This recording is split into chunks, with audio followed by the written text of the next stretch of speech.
Thank you, colleagues. Now, our next item of business is a statement by the First Minister, Nicola Sturgeon, on COVID-19. The First Minister will take questions at the end of her statement. I would encourage all members who wish to ask a question to press their request to speak buttons. And I call on the First Minister. Presiding Officer, I will update the Chamber today on the current position in relation to COVID. I'll give an assessment of the current course of the pandemic, propose difficult but important temporary measures to stem the increase in cases, set out how we will support businesses affected by them, and update the Chamber on the longer-term work we are doing to further improve our ability to live with COVID. In all of this, I will be very frank about the challenges we face and the difficult balances we must try to strike. None of this is easy. I am acutely aware that in every decision we take, lives and jobs are at stake, and I want to assure not just the Chamber but the country that none of these decisions are taken lightly. First, though, let me give a summary of the daily statistics that were published a short time ago. Since yesterday, an additional 1,054 cases have been confirmed. That represents 13% of people newly tested and takes the total number of cases to 34,760. A total of 319 patients are currently in hospital with confirmed COVID. That is an increase of 57 since yesterday. And 28 people are in intensive care, which is an increase of 3 since yesterday.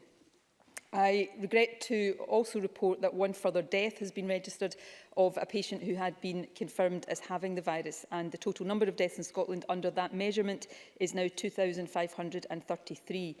National Records of Scotland, though, has also published its weekly update today that includes cases where COVID is a suspected or contributory cause of death. Today's update shows that by last Sunday, the total number of registered deaths linked to COVID was 4,276. 20 of those deaths were registered last week. That is the highest weekly number of deaths since late June. Every single one of these deaths represents the loss of an irreplaceable individual, and again, I want to send my condolences to all those who are currently grieving. These figures illustrate the rising challenge we again face from this virus. That challenge is also set out starkly in an evidence paper published today by the Scottish Government's senior clinical advisers, the Chief Medical Officer, the Chief Nursing Officer and the National Clinical Director. It assesses our current situation in relation to COVID, and it explains, as I will try to do in this statement, why we must introduce additional measures to control the virus, why it is urgent that we act now, and why we have decided upon the specific actions that I am setting out today. Before I come on to that, though, let me emphasise some of the more positive elements of our current position, because it is important, I think, for the morale of all of us, that we don't forget that progress has been made. It might not feel this way, but the situation now is better than it was in March.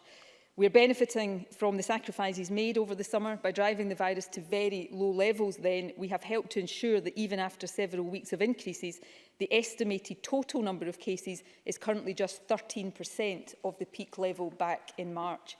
Cases are rising, but not as quickly as they were then.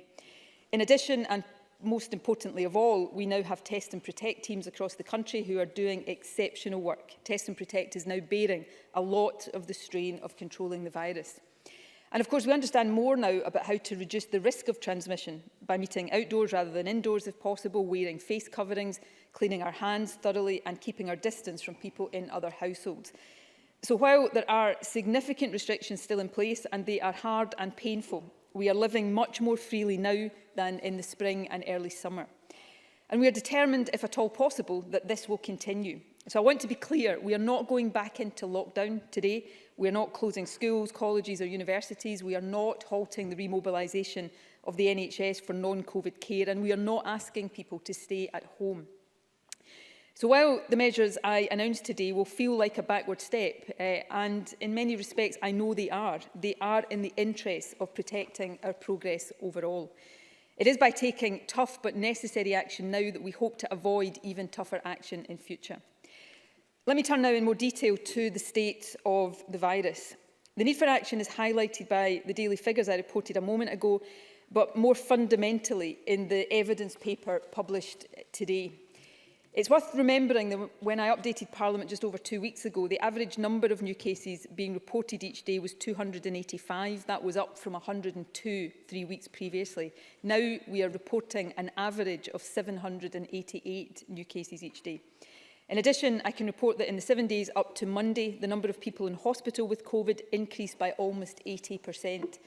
And the number of people who died with COVID last week was the highest for 14 weeks.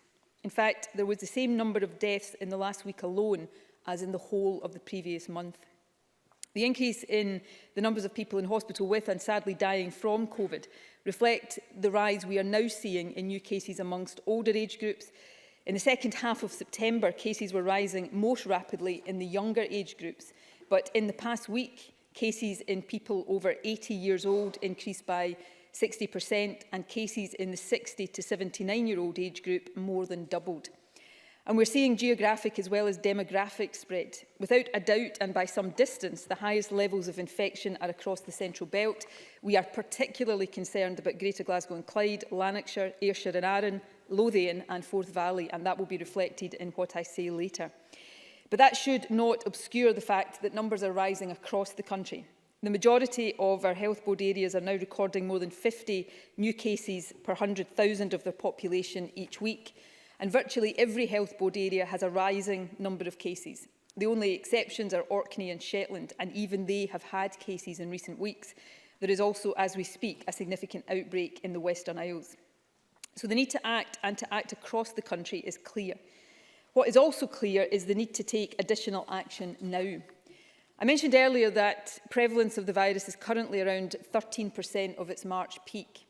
However, we estimate that the number of new COVID cases is currently growing by around 7% each day. So without action, and this is perhaps the starkest warning in today's evidence paper, we are likely to return to the peak level of infections we had in the spring by the end of this month. It's also instructive to consider the experience of other countries. Our modelling suggests that we are approximately 4 weeks behind France and 6 weeks behind Spain in the resurgence of the virus.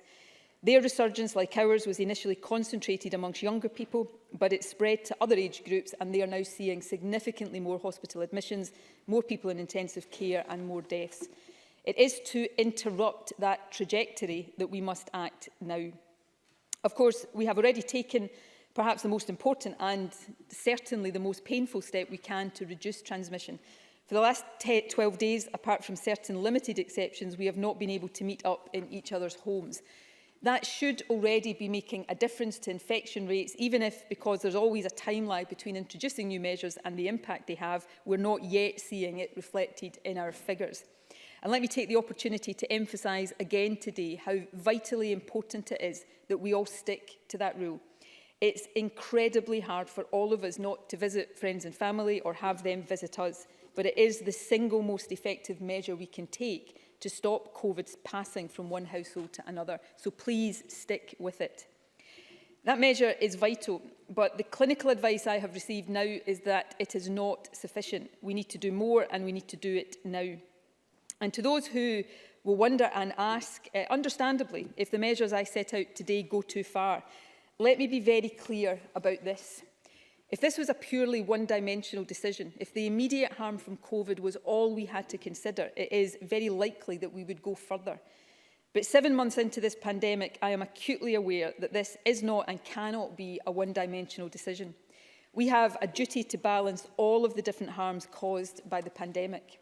We must consider the direct harm to health from the virus, which must be reduced, but do that alongside the harm being done to jobs and the economy, which in turn, of course, has an impact on people's health and well-being. And we have to consider the wider harms to health and well-being that the virus and the restrictions deployed to control it are having on all of us. For all of these reasons, we are applying a far more targeted approach than we did in March, one which reduces opportunities for the virus to spread while keeping businesses and other activities as open as possible. And we are not recommending that people who shielded over the summer should return to staying completely indoors. We know how damaging that is to your well-being, but we do recommend that you take extra care, especially if you live in the Central Belt. You can now access information about infection levels in your local neighbourhood on the Public Health Scotland website. Let me now set out the additional measures that we are proposing. The measures on hospitality are intended to be in force for 16 days. from this Friday at 6 p.m. to Sunday the 25th of October inclusive. In other words, across the next 2 weeks and 3 weekends. So firstly, with the exception of the 5 health board areas I will talk about shortly, pubs, bars, restaurants and cafes will be able to operate indoors on the following very restricted basis only. During the day from 6 a.m. to 6 p.m. for the service of food and non-alcoholic drinks only. Hotel restaurants will be able to operate beyond 6 p.m. but only for residents and without alcohol. The reason we are not closing indoor hospitality completely is that we know the benefits in terms of reducing loneliness and isolation, of giving people, particularly those who live alone, somewhere they can meet a friend for a coffee and a chat. But the restrictions will be strictly applied, and all the current regulations and the limits on meeting a maximum of 6 people from 2 households in indoor public places will still apply.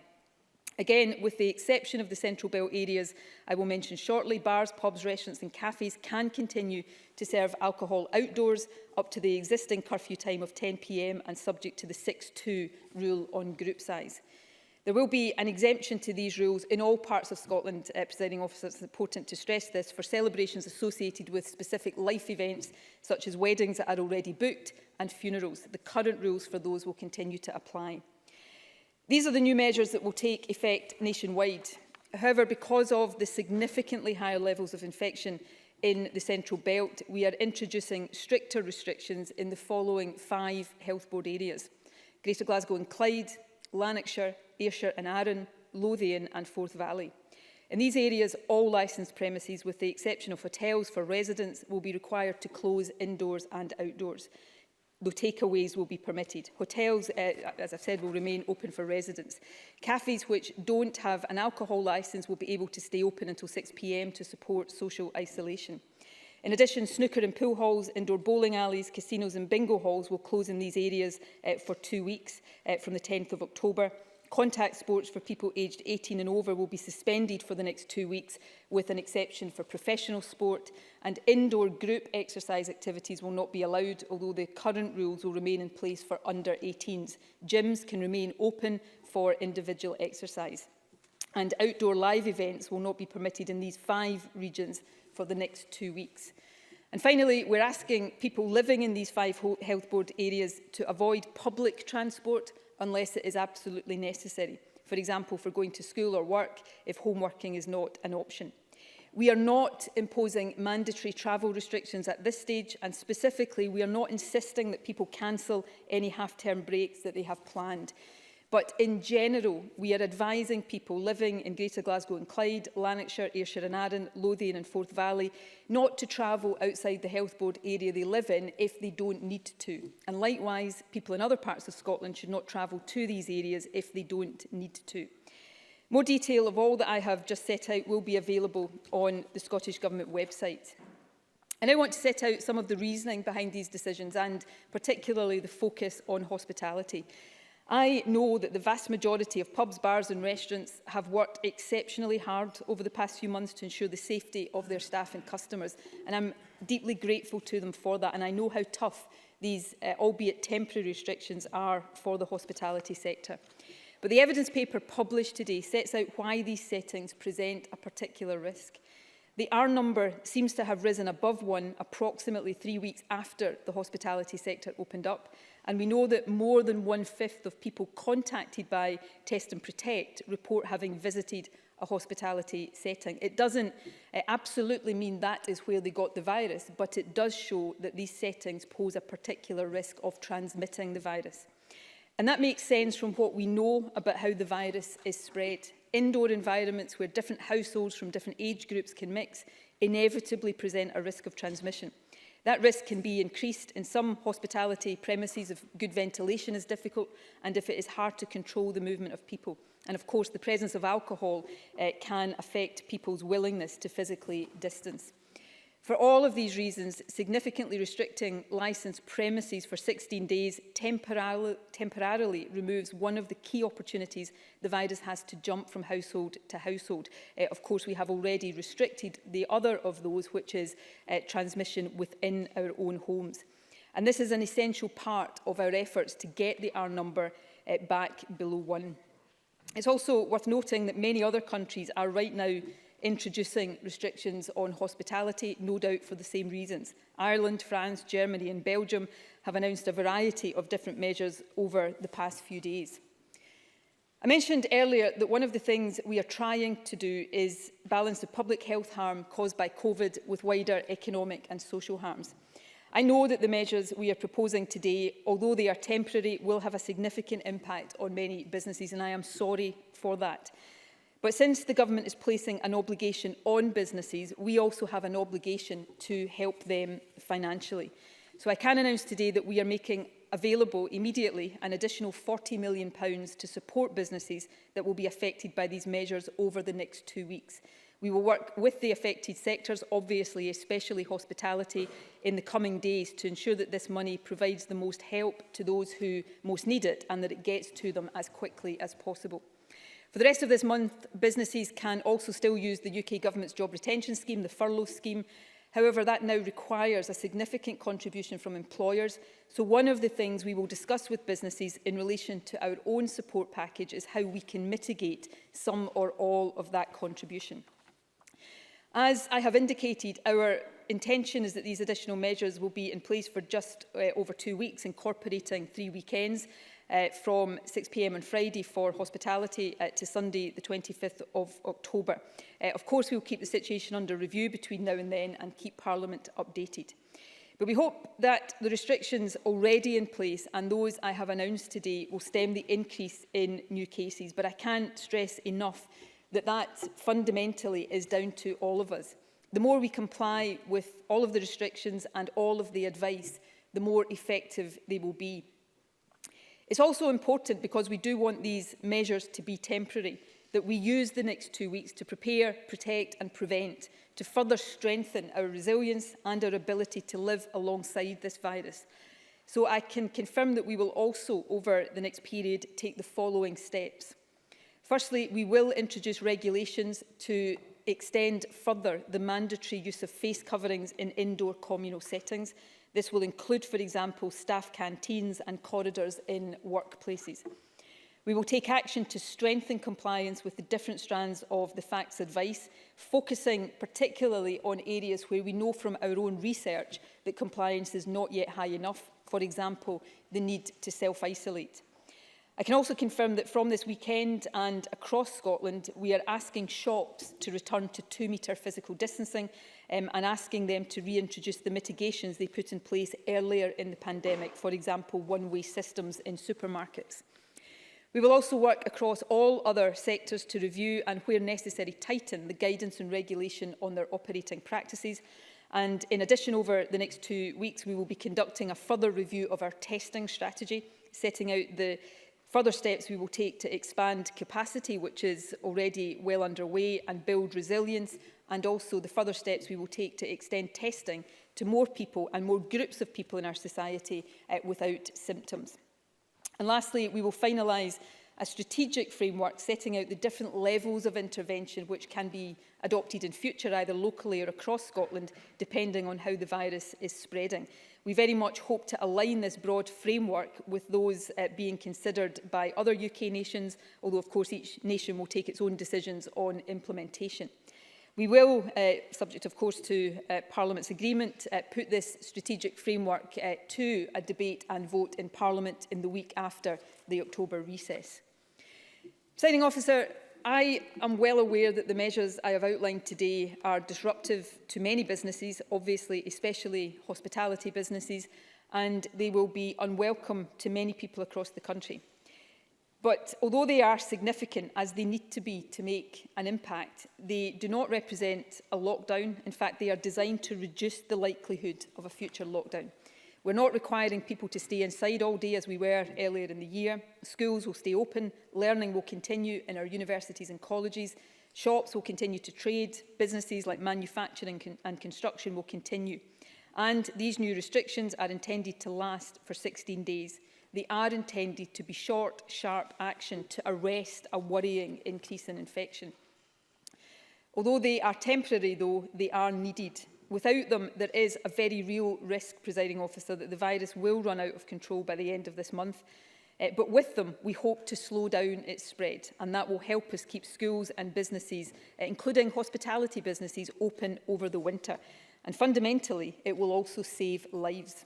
So I'm asking everybody across the country to please follow these new rules and continue to take the other basic steps, difficult but basic steps, that we know will protect you and each other. Please do not visit each other's homes for now. Work from home if you can. Download the Protect Scotland app if you can and haven't already done so. And of course, remember facts. Face coverings, avoid crowded places, clean hands and hard surfaces, 2-metre distancing, and self-isolate and get tested if you have symptoms. Sticking to all of this isn't easy, and after 7 long months, it is harder than it has ever been. But it is essential. It is the best way to look out for each other, and now more than ever, we all need that spirit of love and solidarity that has served us so well. And hard though it is to believe it right now, all the hard sacrifices we are making will hasten the brighter days that do lie ahead. The pandemic will pass, so let's do all we can to help each other through it. Let's stick with it, and above all, let's stick together. And my thanks again to everybody across the country for everything you are doing. Thank you very much, First Minister. The First Minister will now take questions. Ruth Davidson. Thank you, and I thank the First Minister for advance notice of her statement. When the First Minister stood here 15 days ago to reintroduce national restrictions for the first time since lockdown had started to be lifted, I said that the Scottish public were steeling themselves for a long, hard winter. In the last fortnight, they've not been allowed to visit friends or family in their own home. The number of households they can meet in public spaces, both indoor and out, has been curtailed. Businesses that were looking to reopen have remained closed, and those who had been allowed to trade again have seen their hours cut. That's been a bitter pill to swallow for many, but they've done it. And they've done it because they were told that if they did, it would stop the rise of infections that we'd started to see. And people are now being asked to give up even more. They can see that cases are rising, and they are willing to act, to stick by the rules and to do their bit. But we need to acknowledge that the First Minister's announcement today is putting further massive restrictions on people's lives and livelihoods. In the weeks ahead, the whole country will be in the firing line, but perhaps no more so than Scotland's hospitality sector. Like other small businesses, they are looking to the First Minister for a clear statement of what support they can expect. Yesterday, the Scottish Federation of Small Business said that the bare minimum that those in business expect is for the Scottish Government to set out their new package of help at the same time as they detail any new restrictions. Well, we've had the headline figure today, but we don't have what small businesses really need, the details, and they can't afford to wait. Many are running on empty, all reserves are gone. So what they want to know today is, how much can their business apply for, how do they apply, and how long will it take for any money to reach them? First Minister. These are all perfectly legitimate points and questions. Can I say, I know how tough this is for people, you know, I am aware of that in every single decision I take. I'm very aware of the fact that these are horrendously difficult decisions to take, but that is as nothing compared to how difficult it is to live with the consequences of them. And there is not a moment of any day that that is not very much in my mind. On hospitality, the other thing I would say before I come on to hospitality and businesses is we see a rising tide of infections across the UK, across Europe, across the world. This is still an accelerating global pandemic. This is very difficult, and it feels incredibly difficult for people right now. And it is important not to underplay that, but it is equally important not to underplay the progress that we have made that allows us to have much more freedom now than we did in lockdown earlier in the year. And it's important that we stick with these restrictions in order to preserve that. It's also important for me to pay tribute to and thank, on behalf, I'm sure, of people across the country, the Test and Protect teams who are doing so much work across every part of Scotland to try to bear as much as possible of the strain of controlling the virus, and that is a significant step forward from the position earlier in the year. I'd make 2 points about hospitality, and they refer to small businesses in particular, but it's particularly hospitality businesses that are affected by what I have announced today. Firstly, I am conscious, and this is not intended as a criticism of decisions that any other governments are taking, but because we have done it to some extent as well with the 10 p.m. curfew. There has been a tendency in recent weeks to keep hospitality businesses open. but restrict more and more what they can do. So effectively get them into a position where they may feel as if they are all but closed and not give financial support to help them. We've decided today to take, I think, a more honest position and to put further restrictions on hospitality, but to offer significant additional financial help. And I think that is a more honest and more straightforward way of treating the sector at this time. The question about the package is also an important one. I've made clear today there is significant additional funding that will be made available.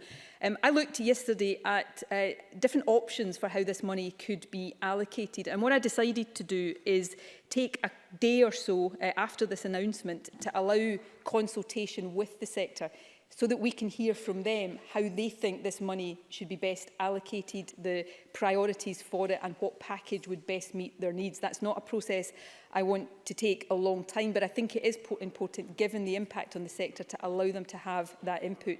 And we then want, as we did earlier on with Aberdeen, for that money to flow quickly to affected businesses. But it is important to recognise that where there have been restrictions on hospitality over recent weeks, in all parts of the UK, it hasn't come with additional financial support. We're changing that today and making sure that the burden that these businesses will bear in the next 2 weeks is reflected in the support that we're providing. Thank you. Richard Leonard. Thank you. And can I thank the First Minister for advance sight of her statement? The Scottish hospitality sector is not Sodom and Gomorrah and should not be treated as such.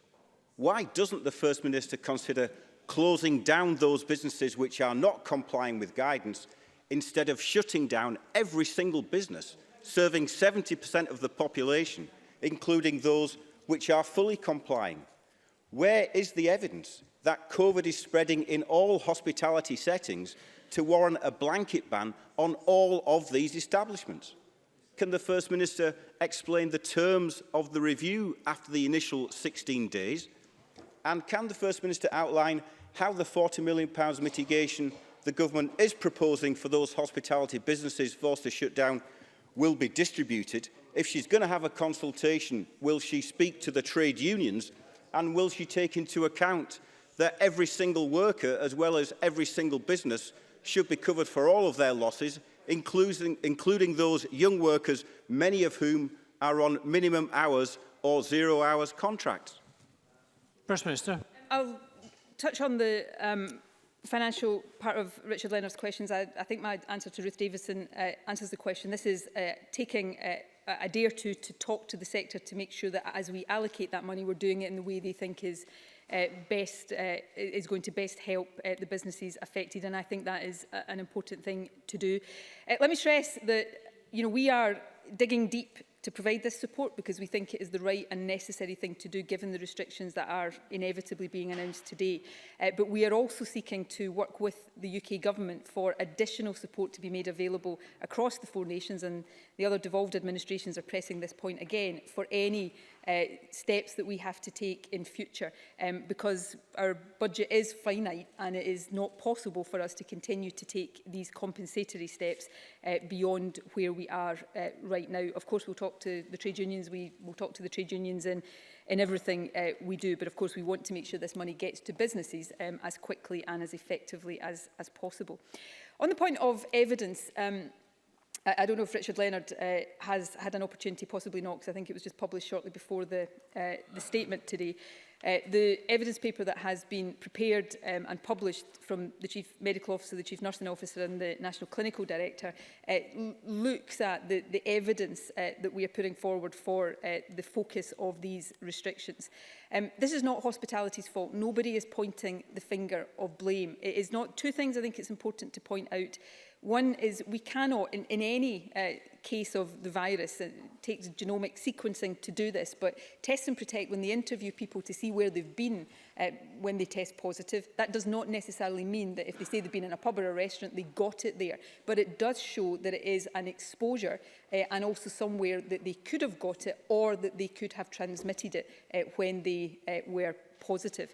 And because of some of the characteristics of hospitality, sometimes poor ventilation, places where people, particularly with alcohol, are mixing more and not maintaining physical distancing, even where premises are making a significant effort to comply with all of the regulations, as the vast majority are, these are higher risk settings in terms of the virus transmitting.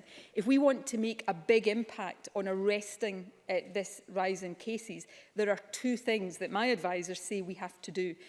Limit interaction between households in domestic settings. That's what we've done. And limit interaction between different households and between people generally in other settings where they are more likely to come together, and that obviously includes hospitality. None of this is easy, none of this is straightforward. There are no straightforward, easy solutions to any of this, but we must arrest this increase in order to have and retain as much normality for individuals and businesses as we go forward deeper into the winter.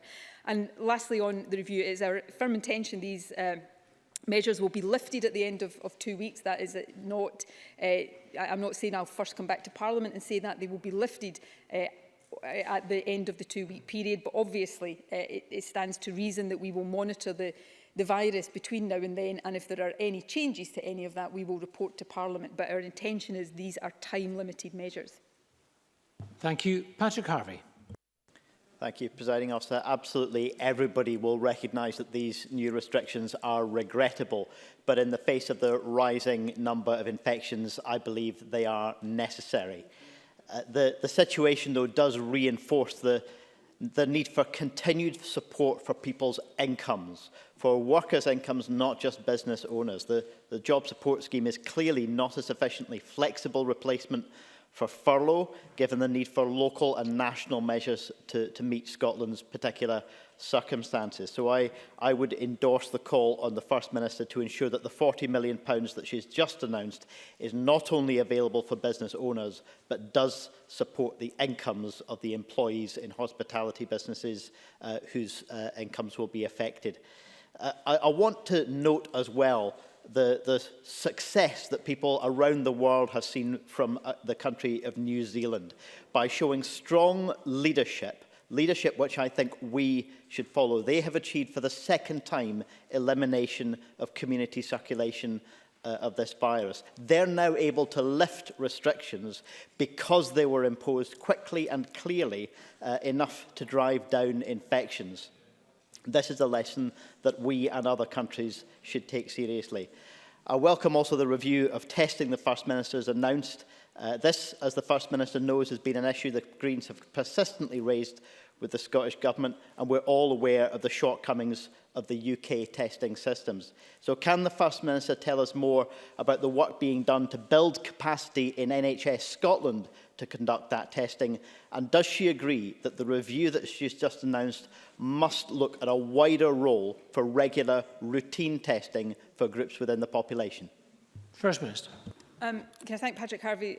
Let me address each of these points. Firstly, on support for workers as opposed to just support for businesses. I absolutely agree. I specifically said in my statement that one of the things we want to talk to businesses about ensuring that our financial package can help with is the contribution that businesses now have to make to the job retention scheme, which is greater than it was in weeks gone by. Businesses can, for the rest of this month, still make use of that scheme and re-furlough workers, but they have to pay a bigger contribution. So we hope that this will help make a contribution to that, and that will, by extension, help workers of these businesses. It is absolutely imperative, though, that we see further action from the UK Government on support for wages for businesses who will continue to be affected by the effects of COVID, but also further financial support for not just Scotland, but for Wales, Northern Ireland and England and parts of England when restrictions have to be imposed. And I would say this week there have been some positive discussions on a Four Nations basis about that, and I would hope we will see progress in the not too distant future. On the point about New Zealand, I, on one level, very much agree. I think there's a lot to admire about New Zealand generally and about their current leadership. I probably shouldn't go too much further on that since they're currently having an election at the moment. But New Zealand has not been without its trade-offs. Every country is making trade-offs, and right now, yes, New Zealand has a different approach domestically, but its borders are completely closed. You cannot come in and out of New Zealand without, at the very least, very, very strict quarantine. We are not geographically New Zealand, obviously, and there are different issues at play in terms of Scotland's integration, not just with other parts of the UK, but with Europe more generally. So no two countries are identical. We look to learn from all countries where we can, but we have to adapt to our own circumstances, and that's what we are seeking to do. And lastly, on testing, we are on NHS capacity. We are in the process of creating a number of regional hubs that will significantly increase NHS capacity. We are also already transferring care home testing over to the NHS in order to give us more capacity through the UK system. But the increased NHS capacity will give us more scope to expand where clinically advised, and I will keep stressing that point, regular routine testing of asymptomatic groups in the population. We are already looking at further groups within the NHS, but within the wider population we will look at that as well. But it's important that that is clinically advised, because my clinical advisors would say that does not always make sense to do in every part of the population. But once we've carried out the review I referred to, we will update Parliament further on the next steps that we're going to take. And Willie Rennie. I have personally complimented the First Minister on her communications and continue to support the cautious approach. But like so many people across the country, I am now frustrated and disappointed. Why have we had rumours and hints of greater restrictions for weeks, but no upfront evidence or debate? Then this new set of complex measures to be rushed through in a matter of days with little evidence of the likely impact. What has happened to the route map? And what now for the elimination strategy? People made sacrifices for longer here, but the government did not use that extra time well to get ready for this. For instance, why has it taken until now to agree to asymptomatic testing? To many people, this no longer feels like a strategy, but a series of knee-jerk reactions. I want to work with the First Minister to get this right, but we do need a new route map endorsed by this Parliament that everyone can understand. So will she agree to that? First Minister. Not only will I agree to it, I announced it in my statement that we will bring a new strategic framework to the Parliament the week after the October recess for debate and vote. All 4 UK nations are working on similar approaches right now, and what we hope to do is align in terms of that strategic framework, although it will then be down to each of us to decide which levels of it are implemented in each nation or in different parts of each nation. So that will come to Parliament in the week after the October recess. I understand that people are frustrated and depressed. I share the frustration and the depression about all of this situation, although I understand it is much harder for many people across the country than it is for me. But we are, as I keep saying, and is a statement of the obvious in a global pandemic. On the specific points Willie Rennie raised, which are of course legitimate, I constantly have a debate in my own mind about the balance to strike between being open and discursive with people before we reach decisions, to give an insight into the challenges we're grappling with, the factors we're taking into account. That's what we've done over the past couple of weeks. That can then lead to speculation running away from us, and again, that is understandable. The alternative to that is just to keep it all to ourselves and then come today and announce things without any open discussion of the challenges. So we will continue to try to get that balance right. Increasingly, measures are complex, but again, there are difficult balances there. You can be simple and hard, or you can be a bit more targeted, but recognise that the price of that is a bit more complex. We had to do, in our judgment, what we've done for the Central Belt today. The simple thing to do would have been to apply that across the country, but that would have been much too hard for the non-Central Belt parts of the country. So that's where some of the complexity comes from. I've tried to sort of articulate the elimination strategy to Willie Rennie before. I'll have a brief go again. It is always our strategy to eliminate, in terms of getting the virus to the lowest possible level. The challenges of doing that ebb and flow, depending on the range of restrictions you have in place and are prepared to live with. And of course, we now have the winter effect. But it is still our objective. In fact, we are now signed up across the 4 nations of the UK to a strategy that is about suppressing the virus to the lowest possible level. That's why we're putting additional restrictions in place. If we were happy to let the virus just spread with its own free will, we wouldn't be doing that. It's because we want to suppress, and of course because we suppressed so far over the summer. Although we are in a difficult situation right now, we're not in an out of control situation, which we would be already had we not suppressed so far in the summer.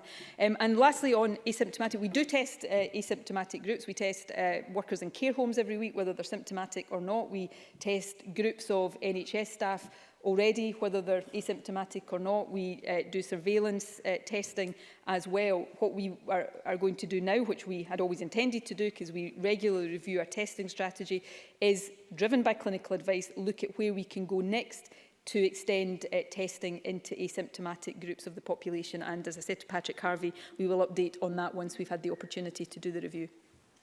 Thank you. I've got up to 17 members who would like to ask a question, so I hope we can make progress through them.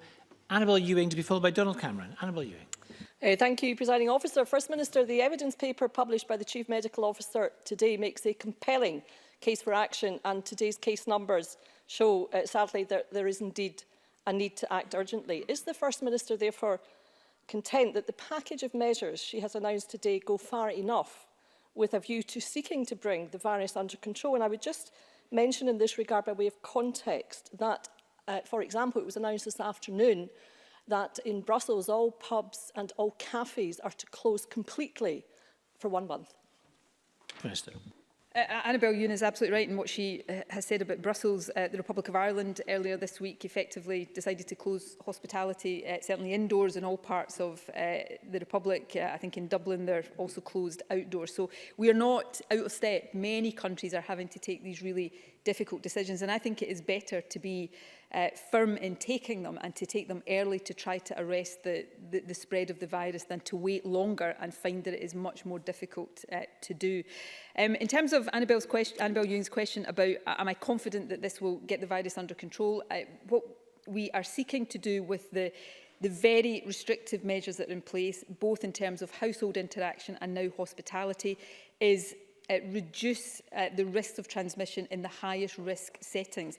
And that is very much about arresting the growth in cases and starting to bring them back under control.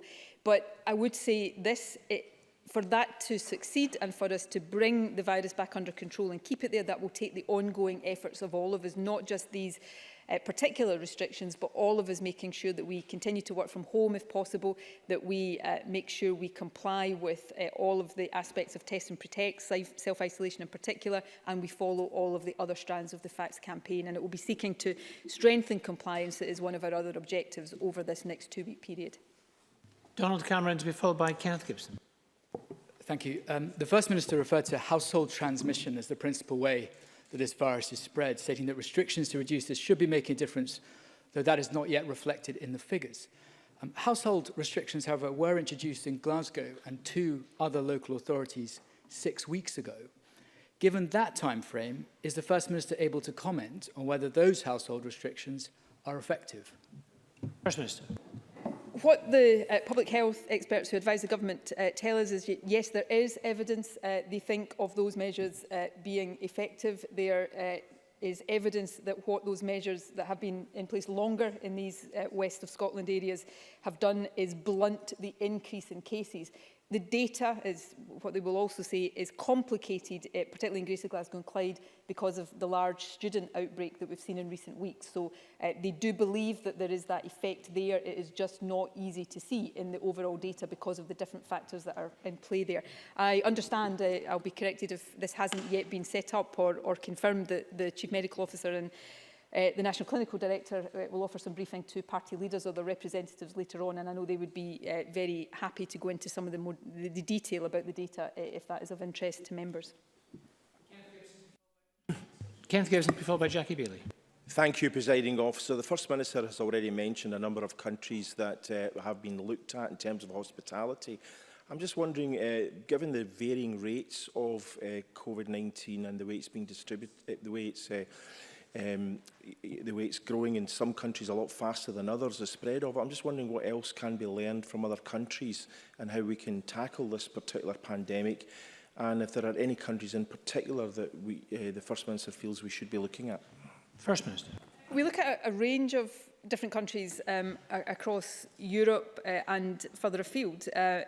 And I think there are things we can learn from many countries, but all countries are having their serious challenges with this. New Zealand's already been mentioned, I think, and we have tried to learn in terms of that real focus in driving the virus down to the lowest possible level, but the circumstances there in terms of geography in particular are very different to ours. We've looked at some of the actions that have been taken in some European countries over recent times to try to limit the spread. I think, if I'm being frank, again, without criticising any other government in any other country, because, my goodness, we're all struggling with this, one of the lessons I would draw just now looking at France and Spain is perhaps there wasn't action quickly enough to try to do some of the things that we're talking about here to bring the spread there more under control. Of course, I don't know all of the detail of what these countries are doing. So we try to look for the positive things and also the things to avoid.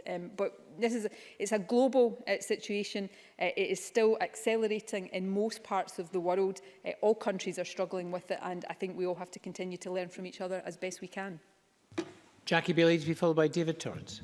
Contact tracing is critical to preventing the spread of COVID-19. 2 cases reported to me this week. One tested positive for COVID-19. 5 days later, he had not been contacted. The other was in direct contact with someone who tested positive in a car for at least an hour. A week later, he had not been contacted to self-isolate. The latest data tells us that a third of people are not being contact traced within 48 hours, and of course my constituents waited longer. If people don't know, they don't self-isolate, and so the virus spreads. Can I ask the First Minister, in the case of one health board, they recruited contact tracers on the basis of 7 cases a day. On Monday, they dealt with 130 positive cases. So isn't it the case that not enough contact tracers have been recruited to cope with the existing demand? So how many more contact tracers will be in place by the end of the month when restrictions are lifted? First Minister. No, it's not the case. We have resources in place across health boards. We also have the National Contact Tracing Centre that assists health boards, and we will continue to expand that resource as and when we need it. I've already set out many times what we did in terms of creating the pool within health boards and then replacing that with permanent recruits along the way, but that pool is there in health boards. And can I say to Jackie Bailey, if any member, or actually say to all members, if any member has been contacted by constituents who say that they believe they should have been contacted by Test and Protect and haven't been, don't wait to tell us that. Get in touch so that we can follow that up straight away. Well, good, I'll make sure it's followed up. We have got expert Test and Protect teams across the country. And actually, what we are finding is that, and people can go because it's publicly available information and compare it, contrast it across different parts of the UK. Our Test and Protect teams, from a minute a positive case goes into the case management system, we are seeing more than 90% of index cases and contacts successfully traced and followed up. And that is very positive. Of course, there will be difficulties in some cases, and some times there will be errors made. That no system is absolutely infallible, but Test and Protect is working really well, and I think it deserves our credit and gratitude. There are issues in terms of which actually have improved, and we continue to work with the UK Government to make sure that the time from somebody being tested to the result going into the case management system is as short as possible, and that the turnaround times continue to improve. But Test and Protect is doing a great job, and I really do think they deserve our support and our thanks. David Torrance to be followed by Jamie Green. Thank you, Presiding Officer. Self-isolation can be incredibly tough, but it is essential to reduce the spread of coronavirus and ultimately save lives. However, people should not have to make a choice between self-isolating and supporting themselves financially. So can I ask the First Minister what support the Scottish Government is providing at this challenging time to ensure people don't fall into financial hardship? And will the Scottish Government continue to press the UK Government for clarity around the consequential funding for a support scheme that was recently announced? First Minister. The support scheme is the key way in which we will help those on low incomes to self-isolate if they're asked to do so. That's a payment of £500 that will be administered through the Scottish Welfare Fund and targeted particularly at people on universal credit, although there will be some flexibility to reach others who are in need. We are also working with local authorities to make sure that when anybody is given advice to self-isolate, there is a proactive contact made with them in order that even if they don't need financial help, if they need help with having food or medicines delivered, then that can be provided. It is essential that if we are asking people to do the very difficult thing of isolating for 14 days, then they have the help that is needed. And yes, we do continue to pursue with the UK Government the consequential funding for the support scheme. We are in discussions as I said earlier on, about additional support that we think will be necessary, but also the reconciliation of the consequential funding that has been made available so far for the pandemic, which has is being fully utilised in Scotland, and therefore any new schemes such as the support scheme requires additional support through the consequential stream. Jamie Green to be followed by Stuart McMillan. Thank you. The First Minister confirmed that these additional restrictions will be in place until the 25th of October. But what happens after that date will be of equal importance and interest. Will the whole of Scotland return to the current levels of restrictions, or will higher level restrictions be maintained in some or all of the country? More importantly, whatever is decided, when and how will businesses and the general public know what those restrictions are? Because, Presiding Officer, if nothing else, if we're going to close businesses, we owe them the decency of adequate notice of when they can reopen. First Minister. Jamie Green's actually done me a service there, because I think I didn't mention and should have mentioned that on the 25th of October, when these additional restrictions cease, we will go back, as things stand just now, to the current level of restrictions. So the household restrictions will remain in place. It's the hospitality restrictions that will end on the 25th of October. I'm not going to stand here and say with certainty and give a 100% guarantee that nothing in a global pandemic will change over these 14 days, but that is our firm intention. Now, in terms of how we update, particularly over the recess, I do, despite the best efforts of some, I do a daily update to people and I do that so that we can give information direct when we are changing restrictions in order that people know the rules that we are asking them to follow, and I have no plans to stop that over the October recess. Stuart McMillan to be followed by Ian Gray. Thank you, Presiding Officer. Can the First Minister comment on any plans to support hospitals like the Inverclyde Royal Hospital in my constituency to deal with the normal increase in patient admissions over the winter months, whilst also having to support any patients admitted with the COVID-related symptoms? First Minister. All hospitals are being supported to ensure that they have capacity to deal with any COVID-related admissions, and you know, the figure I gave today for hospital admissions for COVID should make all of us sit up and take notice. More than 300 people again in hospital for COVID. But we are also supporting hospitals to make sure that they can remobilise and care for people with non-COVID needs. The Health Secretary is working very closely on remobilisation and also on winter planning. And I think if she's going to nod to me, she's going to make a statement to Parliament in the week after the recess with an update on all of that work. Ian Gray to be followed by John Mcalpine. Thank you very much. Earlier this week I spoke with senior management of Green King, who own Belhaven Brewery and pubs and are based in East Lothian. They reported only a handful of test and protect contacts raised with their many premises. The First Minister's evidence for today's measure says 1 in 5 contacts had been to a hospitality setting. Can she say how many that actually was? I can't do that off the top of my head. I will be able to give you that figure, but some of this material is in the evidence paper we've published today, and you will be able to see the relative. It's really important to stress here, though, and this is part of the difficulty, and I'm trying to be genuinely helpful here. This is part of the difficulty. When Test and Protect interview somebody, they will, as we can imagine from our own lives, they will say, you know, yesterday I was here, the day before I was there, this morning I've been here. So there will be a multiple of different possible exposures.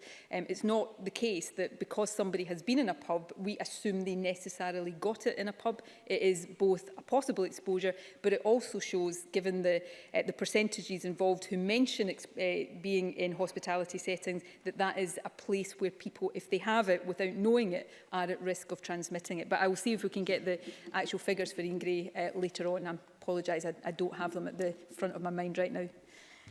John Mcalpine, who's joining us remotely, to be followed by Maurice Golden. John Mcalpine. Thank you. This week I met the Scottish Hospitality Group, who employ thousands of people in my constituency and beyond. The businessmen argued that well-run hospitality was safer than household socialising. So can I ask First Minister if the clinical research published supports that? And they also said that the restrictions would mean permanent closure and redundancy. So I welcome the £40 million package of support. Given the disproportionate effect of the restrictions on hospitality compared to other businesses, such as supermarkets who profit from the closure of hospitality venues, can I ask how will the Scottish Government engage with the sector, including the Scottish Hospitality Group, and on how the money allocated to support them will be distributed? Thank you.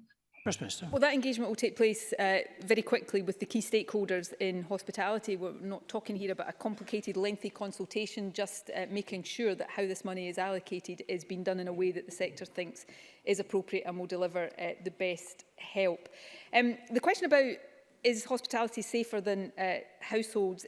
Regulated environments we have always accepted are I'm not sure we can describe anything as 100% safe in the context we are in with this virus, but regulated environments present fewer risks than unregulated environments, which is why we have, first of all, restricted interactions within people's own homes. But we also know that other settings where people come together, mix between households, people of different age groups, where ventilation is perhaps not particularly good, and also, and I don't mean this in any sense in a pejorative or judgmental way, but where alcohol is involved and people are disinhibited, it can be more difficult to physically distance. So all of that means that not through their fault, but just because of the nature of the environment, hospitality is a place where if people have the virus, they are more likely to transmit it than they would walking around a supermarket. That said, I think there is a need for supermarkets, and I indicated this in my statement, to go back to some of the more stringent mitigations they had in place earlier on in the pandemic, which is why we're asking them to return to 2-metre physical distancing. Maurice Golden to be followed by Richard Lyle. Thank you, Presiding Officer. I would like to ask the First Minister how the additional £40 million in business support was calculated. Will it be enough to safeguard every job and business impacted by these restrictions? And on what date will the first of these businesses receive funding? First Minister. I'm not going to give the date yet because we haven't had the discussion with the sector that I have already talked about, but we want this money to go to businesses as quickly as is feasible for it to do. It's in nobody's interest for that to be any other way. In terms of how it was calculated, we have obviously made some assessments of the numbers of hospitality businesses, the kind of restrictions, the remainder of furlough, and tried to make an assessment of that. I'll be brutally honest, though, it is also to some extent limited by the availability of funding in the Scottish Government, which is why I hope the member and his colleagues will join with us in making the case to the UK Government for the need for greater consequentials to allow us to do more. But we do believe this will significantly help hospitality businesses, given that this is a temporary measure. Obviously, if it was, and I do not intend it and hope it will not be extended beyond that, we would need to look again. But this is a fund that is intended to mitigate losses over a 2-week period. Richard Lyle to be followed by Colin Smith. Thank you, Presiding Officer. The First Minister has always been clear. The Government would seek a balance between protecting health and the wider costs of lockdown to the economy and people's lives. We're facing the most difficult decision point yet. If we want to settle and suppress this virus ahead of winter, can the First Minister outline the rationale and the scientific basis driving the Scottish Government's decision set out in her statement today? First Minister. The rationale and the basis for it is set out in the evidence paper I've spoken about. I've also tried to summarise that in the remarks I've made today. One of the difficult things, and it's something I've had to learn over these past few months because I'm not a scientist, I'm not a public health expert, is that in any of these decisions, science only takes you so far because I think we all as decision makers strive for the situation where science will make the decisions for us. It can't. It basically tells us how the virus spreads, where it is most likely to spread, what you can do to mitigate it, and then we have to make difficult decisions on the basis of that. And there are limited things we can do to try to stop it spreading. the most important thing is we do all of them, and that is down to all of us as individuals, as well as the burden that is being borne by some businesses across the country. The good news is, if we do all of these things, because we know this from the summer, we can suppress the virus, and that is the challenge for us, albeit in more difficult circumstances, because we're not in strict lockdown. The weather and the winter challenges will be different, but we have other things to bring to bear, like test and protect. So if we all do what we are being asked to do, and test and protect does the rest for us, then we can bring this virus back under control. I am as certain as it's possible to be in a global pandemic of that. Colin Smith to be followed by Mike Rumbles. Thank you, President Officer. The First Minister said she's providing additional funding to support businesses affected by today's measures, not least hospitality and tourism, which face decimation. But does the First Minister understand that even before today, there were many businesses already crippled because of existing restrictions preventing them opening, such as outdoor residential education, soft play centres and many more? So what support will they get as a result of the announcements today? And how far will the £40 million go? Will it, for example, include gym instructors who will no longer be able to provide classes? First Minister. I don't underestimate the impact of any of these restrictions. Can I remind people, and in saying this, I'm not trying to minimise the impact, but it is important to remind people that, for gyms, for example, we're talking about a 2-week period, but this fund is there to mitigate, as far as it can, losses that are resulting from the measures that we have announced today. So, of course, that will include any business that is affected by the measures that we have announced today. I'm acutely aware of the impact across other sectors that are not affected by what we've announced today, but continue to be affected by previous decisions. We are trying to make the available funding we have go as far as possible, but it is finite, and I keep making that point because it is a statement of fact, and I hope members across the chamber, regardless of politics, regardless of affiliations, will get behind us as we make the case to the UK government that significant additional financial support is needed for many sectors across the economy. Mike Rumbles to be followed by Maureen Watt. Without saying so, the First Minister believes that it is the consumption of alcohol indoors in hospitality settings which is a major cause of the virus spread. Could she publish the evidence that has led her to that conclusion? But also, why do cafes, pubs and restaurants have to close completely for 16 days if, for instance, they voluntarily accepted a ban on alcohol and concentrated on food and soft drinks instead, while cafes that don't have a licence and sell food and soft drinks ordinarily can remain open? It doesn't seem to me to be logical or make sense. So could the First Minister consider giving cafes, pubs and restaurants that option to remain open if they so choose, as long as they remove alcohol? First Minister. They will have that option outside of the Central Belt. We have to take tougher measures in the Central Belt because this is also about limiting the volume of people coming together, and that is why we are going further in the Central Belt than we are elsewhere. I'm not trying to make, trust me, I'm not trying to make judgmental statements about alcohol here, but some of this, people say, and I totally understand it, I demand it all the time of the government's clinical advisors, say, give us the evidence of this. You get to a point where some of this is just common sense. We all know that in certain circumstances, complying with certain restrictions is more difficult. And, well, Mike Rumbles is saying there is a lot of evidence. We're publishing a lot of it today. We publish evidence. Scientists across the world are publishing evidence on this all of the time. I'm not saying evidence isn't important. It's crucially important. I'm making the obvious point that there are some matters on which we also have to apply our common sense.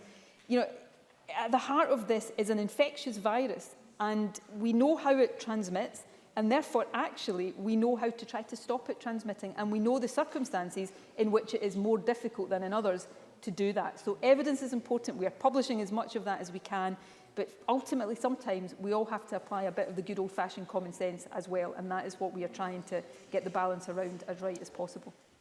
Maureen Watt to be followed by Annie Wells. Maureen Watt. Thank you, Presiding Officer. We've heard that the UK and Scottish governments are considering move to a levels-based approach which could be applied nationally or regionally.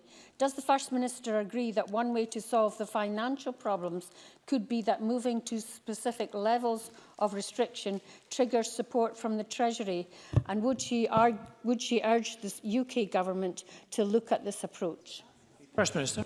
Yes, I would. It's a very sensible way of looking at it, and the good news is that is the discussion that is currently underway. It's still at a reasonably early stage, but it is quite positive just now on a Four Nations basis. A sort of aligned strategic framework where financial support is triggered depending on which level of that you are at, although it would be for the governments in each of the Four Nations to decide what levels all or part of each of our countries was at any particular time. If we had a levels, and I'm not preempting the one we will put to Parliament because there's discussion still to be had on that, but if you look at Ireland's just now, they've got, I think, a 5-level system. We would be, as they are just now, probably around level 3 of that. So that's the kind of approach we're working on across the Four Nations, and I hope, as I said earlier on, Parliament will be able to debate that early after the recess. Thank you. Annie Wells to be followed by John Mason. Annie Wells. In your statement, First Minister, you say that people in the 5 Central Belt Health Boards should not travel outside the health board area. However, many people across the country will not be aware of what constitutes the health board that they are living in. So what advice will the Scottish Government be giving people on the territorial extent of the health board that they are living in and where they can and cannot travel to? And can the First Minister also set out how preventing travel between health boards will be enforced? Minister. So very specifically, I did not say they cannot travel. We are not putting in place, and we've thought carefully about this at this stage, mandatory travel restrictions, because I think I had a discussion with party leaders the other night, and I think there was a view expressed there that if possible we shouldn't have mandatory travel restrictions, and we've tried to accommodate that. So we're not saying to people in these health board areas you cannot travel. I'm not saying to people in these health board areas if you've got an October holiday break planned, you cannot go. What we are saying to people in these health board areas is think carefully about whether your travel is essential, and if you don't need to travel outside your local health board area, don't do it. And for people in other parts of the country, if you don't need to, don't travel into these areas. There's always challenges with saying to people, stay in your local authority area or stay in your health board area, because none of us, sort of have in our heads the exact geographical boundaries. What we will do is put on the Scottish Government website advice with postcodes and maps of these areas so that people can look at that. The first time we did that very successfully was when we had local restrictions in place in Gretna and Annan, and that worked well, and we will seek to do the same to give people that guidance that they will be looking for. John Mason to be followed by Joanne Lamond. Thank you. My experience has been attending churches around the country that they have been very strict about adhering to the guidelines. I think that's true of other faith groups as well. And I'm grateful that there's to be no further restrictions on faith groups at the moment. Can the First Minister offer any encouragement to the faith groups about their continuing adhering to the guidelines and moving forward? First Minister. I am very pleased that we have not had to impose any further restrictions or reimpose restrictions on worship and faith. I think it's really important that we try not to do that. I'm going to be candid though, it is one of the things that we had to consider for the Central Belt over the last few days, and I've decided not to do that. So my appeal to faith groups is to do as I know they are doing right now, is to be very rigorous in the application of the guidance in their places of worship, to make sure that the risks that are undoubtedly there when people come together in any setting are minimised as far as possible. And if that happens, then I am very hopeful and, let me say, very keen that as we go through the different stages of this pandemic, we don't have to impose further restrictions on faith and worship. Joanne Lamont to be followed by John Scott. Thank you. I don't know who was responsible for the kite flying and briefing over the last few weeks, but they should be ashamed of themselves, whoever they are, given the impact on those who are already fearful for their futures, and I trust the First Minister will sort these people out. Many people will immediately be without work, and because of the nature of their contracts will be left with little or no income right now. What Scottish Government support is in place directly to help those workers now, many of whom on the minimum wage and with little or no job security have been seeking to implement ever-changing rules, and their reward has been a blanket ban? And can I ask, what will success look like, given that in Glasgow, for example, this close down coincides with schools being on holiday, and surely it will therefore be difficult to see accurately what has caused change, if there is any? First Minister. Can I say first of all to Joanne Lamont that the people she is inviting me to sort out, I guess from the people she's referring to are advisors to me and the government that right now are working round the clock to try to help this country through a pandemic. I will certainly not sort them out. I will continue to be deeply grateful for every single thing they are doing right now. That's a disgraceful thing, frankly, to ask of me. On the issue of discussing openly the things that we are contemplating, no, I won't stop doing that because I think it is important, albeit I recognise the risks and the downsides in it, that we are as open as possible with people across the country, not just about what we are having to consider, but about the difficult balances we are trying to strike. I think people are capable of understanding that. This is really difficult for everybody, but the more I think they can get an insight into the decision-making process and the challenges that are involved in that, then the better people are able to understand. And the better people are able to understand, then the better I think we can persuade them to comply with the very difficult things we are asking them to do. And John Scott. Thank you, Presiding Officer. And while I may have missed it in her statement, can I ask the First Minister to tell Parliament if these new regulations will have any impact on the current regulations about key relatives visiting those in care and nursing homes, particularly in Ayrshire? And if there is new guidance to be issued on visiting, when will it be published? First Minister. Can I thank John Scott for that question? Just before, Joanne Lamont, when I sat down from a sedentary position, it reminded me that I hadn't addressed part of her question. She said, what are we going to do for workers? I've addressed that question in terms of the financial support we're making available to previous members. But can I remind her that the people she has just invited me to sort out are also workers, and perhaps that would be good to bear in mind. John Scott raises a very important question. We hope that the current state of the virus doesn't have an impact on the advances we are seeking to make in terms of visiting to patients in hospitals and, crucially, to residents in care homes. In fact, just as it is about keeping schools open, keeping as many businesses open as possible, part of the reason for taking these restrictions to stem the spread of the virus is to protect the ability to keep moving forward and getting much more normality into the ability of people to visit their relatives in care homes. That is something that is really important to us, and it's something that the Health Secretary is taking extremely seriously. Thank you very much, and that concludes the First Minister's statement. Can I just encourage members, as they're leaving, to be careful, to observe social distancing when leaving the chamber, and perhaps particularly when going down the steps into the garden lobby. Could I also encourage members to wipe down their seats if they're changing seats with another colleague who's coming in. There are restricted numbers in the chamber at the moment, so please wipe down your seat if another member is taking your place. Thank you. A short pause before we move on to the statement from Mr Swinney. Short pause.